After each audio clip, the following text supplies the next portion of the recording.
Brooke Rollins is the United States Secretary of Agriculture. Madam Secretary, it's a thrill to have you on the show. Thanks for kicking off the week with us. Good morning. Well, good morning, Chris, and good morning, Pennsylvania. I am in the beautiful state today and with some of our good friends, driving around, learning about our farms, figuring out how to fix it and help President Trump make America great again. So it's so great to be on with you. Agriculture is one of those things that maybe, a lot of folks don't know a lot about because they don't come from that background, but we all care about it. Obviously, when we go to the grocery store in particular, everybody's talking about the price of things. We know things that don't get to the grocery store without the good people in the ag world. And so the state of agriculture in 2025, broadly speaking, you do nothing now but speak to people in that sector. What's the sentiment? What's the feeling? Is it optimism? Is it struggle? What should we know? Well, I think it's important to understand a couple big things. First of all, even though agriculture is a much smaller segment in terms of those who work in it than it was when our country was founded, 249 years ago, back then it was almost 100%. Now it's significantly lower. Is that food security is national security, right? And it isn't just can I get a dozen eggs for a price that I can afford to feed my family? It really is, how are we ensuring that we are protecting Americans and that we are putting America first? And clearly that's what President Trump's focus is for all Americans. My role in that is now particularly on the agriculture side. And our farmers are hurting, Chris. I mean, they have had to basically 4 years of Biden, the cost of inputs for them went up 30%, while the world markets declined by almost $50 billion. So we have an export deficit in the ag sector, I believe for the first time in decades, if not ever. America has always moved our food out to the world, and under 4 years of Biden and basically inaction and I think a little incompetence, that really shrunk. So that, along with the weather and other unpredictable elements, it's just been a tough run for our farmers. Those who are operating, on the margins of profit, it's very thin. Many have not seen a profit in a number of years. So we've got a lot of work to do.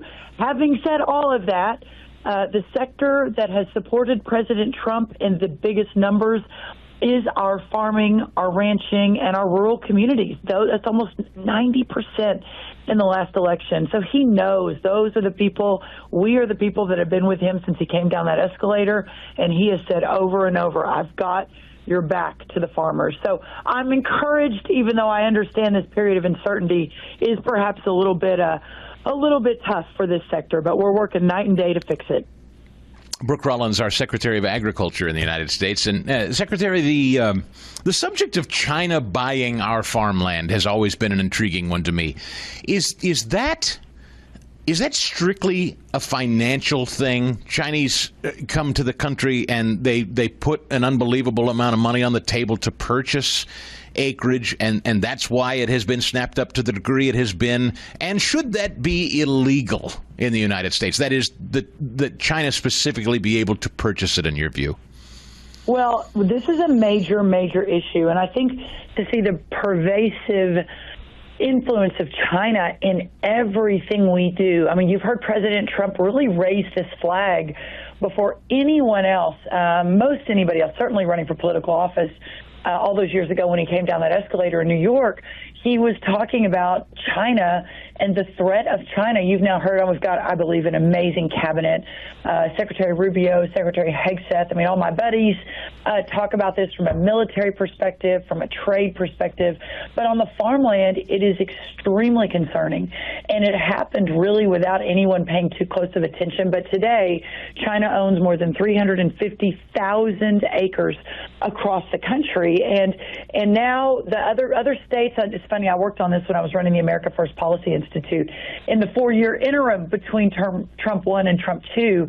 And this was one of our top issues, was working with states, and then Governor Kristi Noem was one of the first governors in the country to pick it up and run with it and basically ban it in her state. So it can be a state-by-state solution. But now that we are in Washington, this president is hyper-focused. We are looking at, and we'll be rolling out soon, some federal solutions, which always should make conservatives a little bit nervous. We like it when the power is closest to the people.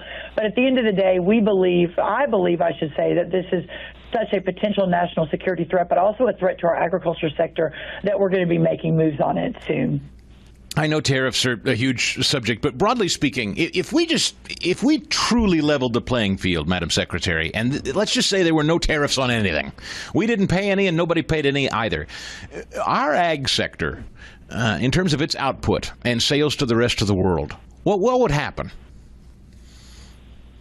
We've been talking a lot about this, and I think what's important to start with here, Chris, is to realize that, and listen, I was in the first Trump administration. I was in the White House with him, running the domestic policy teams and also, chief strategist. And I obviously bought 100% into the president's vision that we're being treated unfairly, that our products for too long, for decades, under both Republicans and Democrats, were not given a level playing field across the world. But I think the American economic engine was so strong. I think the idea that free markets from America's perspective are better, especially that was sort of interwoven into the conservative ethos, that we all just sort of accepted it. But in the last administration with President Trump, he basically had been talking about it for decades, for 30 years, and we made some good changes, right? We redid NAFTA into USMCA.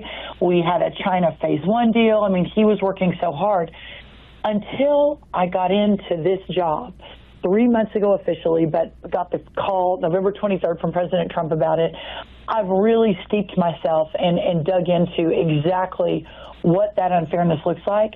And Chris, I have been absolutely stunned. Gobsmacked may be the right word. It is.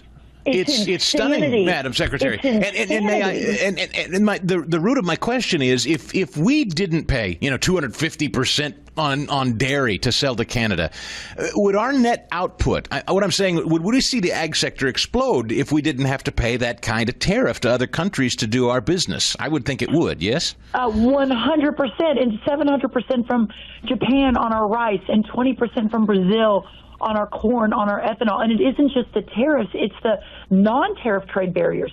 EU won't hardly take our pork. The country of Honduras, with 10 million people, takes more U.S. pork than does 450 million people in the EU. Argentina, excuse me, I get very passionate about this. Argentina won't even take our live beef since 2002 for ridiculous, crazy reasons. So the president is going to fix it. And in doing so, I think the explosion of our agriculture products on the world market will be unlike anything we've ever seen. It excites me, and maybe more people would get back into farming. A lot of people tell me that it's more lucrative to sell their family farms than it is to stay with it, which is heartbreaking.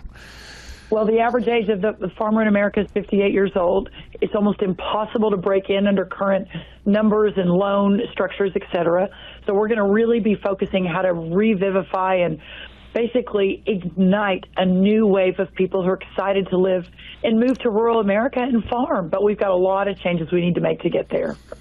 I've got about a minute, Madam Secretary. Your visit to Pennsylvania specifically, talking about our national forest, the Allegheny National Forest. What's your interest there? Well, most people don't know, but the Forest Service is under the U.S. Department of Agriculture. We have a tremendous amount of work to do.